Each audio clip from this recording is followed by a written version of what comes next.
Harka fuunee ashamaa akkam jirtu dhaggeeffattootaaf daawwattoota Keelloo Miidiyaa. Waraana Itoophiyaa keessatti adeemaa jiru, dhimma lola Keeniyaan eegaltee jirtuu fi waraana naannoo Tigraayii tuttuqamaa jiru ilaalchisee qophii keenya faana Keelloo har'aan kan qabannee jirru kunooti. Waggootaaf waraana keessoon goolamaa akka jirtu Itoophiyaan tasgabbii amansiisaatti deebi'uu rakkatteetti. Qilleensi nagaa kaaba biyyattii naannoo Tigraayitti bubbisee ture deebi'ee yaaddoo fi sodaa waraanaan dhuunfatameera. Akkasuma naannoo Oromiyaa fi naannoo Amaaraa keessattis lolli waggoota dheeraaf walitti fufiinsaan keessaa qabbanaa'uu hin dandeenye. Biyyattiin gara nagaatti deebi'uuf danqaan olaanaan hudhee jiru anjabummaa ta'uu akka malu himama. Gareen bulchiinsaa aangoo qabatee jiru biyyattii dhuunfatee qabeenya biyyaas qabatee meeshaa waraanaa deeggarsaanis ta'u liqiin argachuu waan danda'uuf xiyyeeffannaa isaa gara waraanaan ala daandii nagaa filachuuf ayyamamaa ta'uu hin dandeenye. Haalli kun kanaan osoo jiruu torban kana ammoo lola waboo fi ollaa daboo kadhateera. Kanaanis daangaa Keeniyaa fi Itoophiyaa irratti lolli adeemaa akka jiru himama. Waraana ifatti waboo irratti banee jiraachuu kan himu mootummaan Keeniyaa naannichatti saamichaa fi daldala seeraan alaa dhaabsisuuf kutannoo akka qabu himeera. Kanaanis opereeshinii waraanaa jabaa gaggeessaa akka jiru bulchiinsi Keeniyaa dubbataa jira. Duula waraanaa Keeniyaan gaggeessaa jirtu duuba ammoo mootummaan Itoophiyaa akka jiru ifatti ibseera. Kun ta'ee waraanni bilisummaa Oromoo naannichatti mootummaan Keeniyaa tarree yakkamtootaatti dabale yakka ittiin himatame keessaa harka akka hin qabne himeera. Birmadummaa Keeniyaa akka kabajus caqasee jira.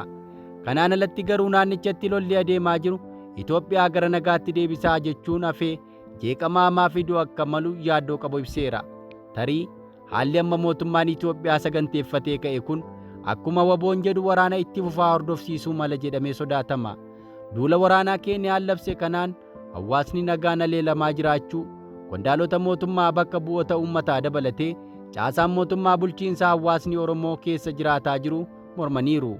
Inumaa naannichatti aleellaan waraanaa uummata nagaarra gahaa jiraachuu himuun jeequmsa sodaachisaa bakka sanatti uumsisuu akka malu sodaatameera. Kun kanaan osoo jiruu tibbana aangaa'onni olaanoo mootummaa Itoophiyaa yeroo wal fakkaataatti dhaadannoo waraanaaf haasaa nagaa dhageessisaniiru. Dubbii wal'iitu haasa'uun biyyattii keessatti haaraa ta'uu baatus haalli kun ammallee itti fufee jiraachuu isaan uummati yaaddoo keessa galeera. Ammas taanaan mootummaan Itoophiyaa lolaaf qopheessaa jiraachuu ibseera.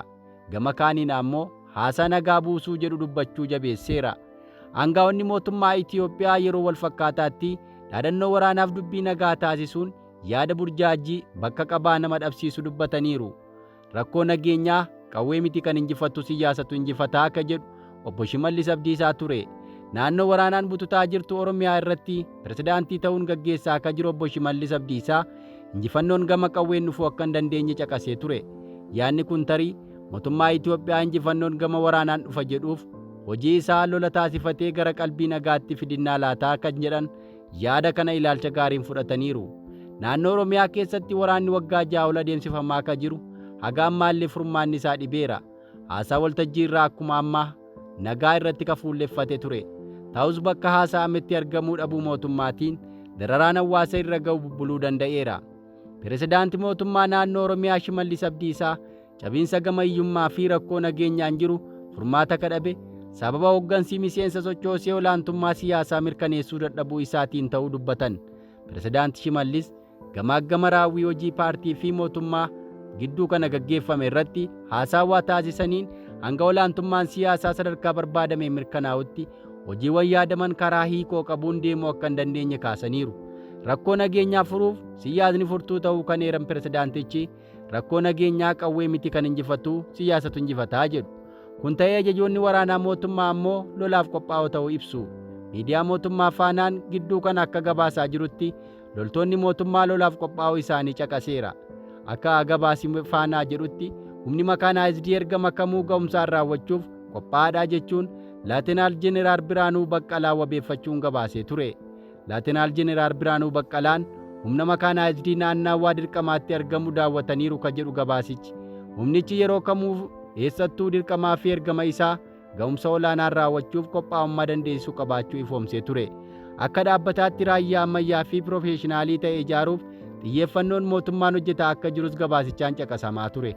Yaadni mootummaan Itoophiyaa kennu wal'iitaa takkaa wal simee kan hin beekne haala kana itti fufsiisuu isaa gabaasa kanarraa hubatameera. Caasaan bulchiinsaa mootummaa ammaa yaada burjaajii uummatatti naquu itti fufuu isaa kanas hedduun qeeqaniiru. Gama tokkoon nagaa lallabaa, karaa biraan ammoo waraanaaf qophaa'aa ta'uu himuun kun biyyattii keessatti raawwatee nagaan akka hin buune taasisaa jedhamuun sodaa guddaa uumeera. Naannoon Oromiyaa haala kana keessa wayita jirtutti dhimmi naannoo Tigraay keessaa sammaateera. Naannichatti wal dura dhaabbannaan qondaalota TPLF Dabratsiyooniin Gabra Mikaa'elii fi obbo Geetaachoo Raddaa dabalatee rakkoon isaan gidduutti dhalate hanga ammaa hin furamin jira. Torban kana keessa ergaa nagaa buusaa jiru Abiyyi biraa dhaga'ameera. Abiyyi Ahimad gaaga'ama waraanaan dhufe yaadadhaa jechuun laalaa jaraa tuttuquu yaaleera. Dubbiin Tigraay dirree waraanaa taateetti naannoo waraanaan miidhamtedha. Balaa waraanaan gahame yaadadhaatii nagaa buusaa jechuun afaan Tigriffaan waamicha taasiseef kun garuu qondaalota TPLF biratti ija hamaan ilaalameera. Waamichi Abiyyi Ahimad biraa dabarfame kun qondaalota Tigraay biratti ija gaariin hin ilaalamne. Dabratsiyoon Gabra Mikaa'eliin kan durfaman gareen Abut uummanni Tigraay lolachuun of kabachiisuu fi birmadummaa ofiif aarsaa baasetti uummata gaabbu mitii jedheen. Uummanni kun qollifamee uummata Itoophiyaa irraa addatti ilaalamee dhiibbaan irra ka'ame. Of kabachiisuuf lola dirqamaatti seene ka jedhu gareen Abut waamichi Abiyyi kanas qeequudhaan deebii kenneera. Qondaalota TPLF keessaa tokko kataate aadde Feteleworqi Gabra Egzaabeer gama ishee waamichi taasifame doorsisaa fi sodaachisaan kan guutamedha jechuun balaaleffatte. Uummata Tigraay doorsisuuf itti yaadamee waamicha taasifamedha jechuunis himatte. Qondaalli TPLF dubbii ishee kanaan kun uummata Tigraayiif hin malu jechuun kulkulfatteetti.